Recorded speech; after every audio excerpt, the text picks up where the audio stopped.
বন্ধুরা, আবারও আপনাদের মাঝে কুইজ নিয়ে হাজির হলাম। আজকে আছে রংধনু উন্নয়ন সংস্থার আহ্বায়ক রাজু আহমেদ, তার সাথে একটি গেম খেলবো। আজকে আমার একটি ধাঁধা খেলবো আপনার সাথে। আপনি খেলতে প্রস্তুত? অবশ্যই।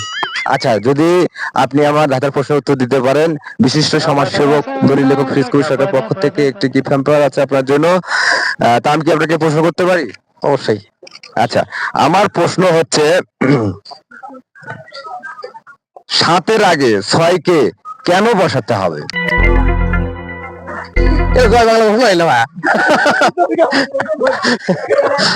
সাতের আগে কেন 6 বসাতে হবে?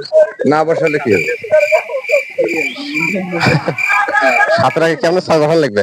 7-এর আগে কেন 6 বসাতে হবে? না বসালে কি হতে পারে? এটাই হচ্ছে প্রশ্ন। না, এটা ভালো প্রশ্ন করা। আচ্ছা, ভাই পাচ্ছে না। আপনাদের যদি আপনারা যদি সঠিক উত্তরটা জানেন, কমেন্টের মাধ্যমে জানাবেন। আচ্ছা ভাই।